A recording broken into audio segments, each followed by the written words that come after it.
Ma pensée égale ma force. Tout a commencé dans le néant. Une révélation m'a été faite par ma promise égale la Bible imagée.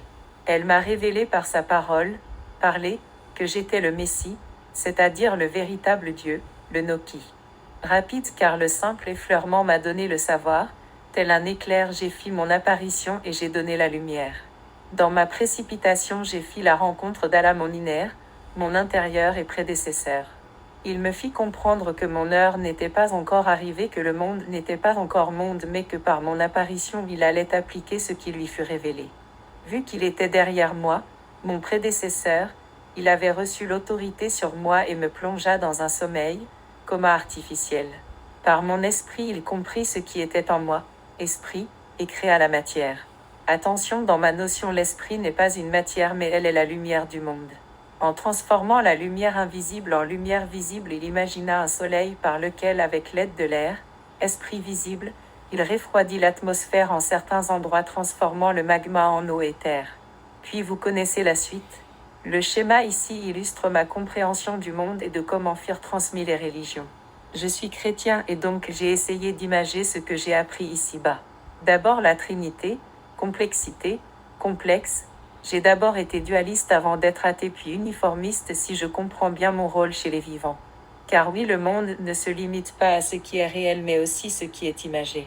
Par exemple, lorsque je dois et que je rêve, parfois je suis en enfer, cauchemar, et parfois je suis au paradis, rêve. C'est mon monde interne qui peuvent être aussi réels que celui-ci. Ce qui me fait dire ça, c'est mon enfance. Lorsque j'étais petit, je voyageais de rêve en rêve. C'est-à-dire que la réalité était comprise dans mon. C'est pourquoi un jour je peux être à un endroit et le lendemain être dans un autre endroit sans trop comprendre comment je me suis téléporté. Bref, la Trinité, je la comprends de cette manière. Il y a d'abord la Bible, que vous comprenez sous forme de Saint-Esprit, puis il y a moi en tant que Messie, dans l'ordre de l'éveil, puis finalement Allah. On pourrait parler de quadrinité en incluant la création car en réalité vous n'avez juste pas connaissance de qui vous êtes. Vous vous êtes réveillé en 4e, 5e, 6e, etc. En commençant par Adam si l'on croit la Bible. Oui, il y a un début, un commencement. Un peu à l'image des mythologies, particulièrement gréco-romaines avec le chaos tout ça. Ceux qui se disent unitaires, la croyance en un seul Dieu, croient seulement au livre ou je devrais dire ils ne devraient croire qu'à la Bible ou l'Ancien Testament. Ceux qui se disent dualistes ne devraient croire qu'au Messie et à la Bible, Ancien et Nouveau Testament. C'est à le Dieu visible et le Dieu invisible, le Saint-Esprit qui n'a d'apparence que le livre. Bref, je ne me répéterai pas, l'illustration est là pour ça. La Bible m'a donné la parole et je lui ai rendu la vision. La Bible a donné à Allah l'écriture et il lui a rendu le Coran. Je suis apparu comme une éclipse, puis j'ai disparu. Allah est apparu comme un éclaireur et il est resté.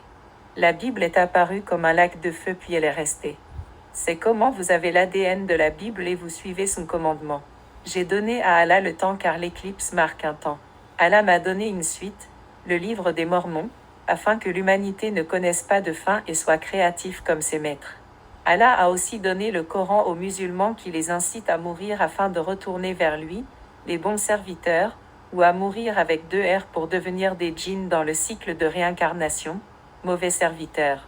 J'ai donné mon image d'homme à la création afin que l'on ne me confonde pas à une bête. Et la création me l'a rendu en m'octroyant la vie. Pour finir, car j'ai été long, ceux qui croient en un Dieu omniprésent sont des hôtes de ce que les Anglais appellent le Holy Ghost ou Allah, différent de Holy Spirit égale sagesse, Bible et médiateur. On peut les voir comme ceux que certains appellent les reptiliens ou les 144 000 dans la Bible.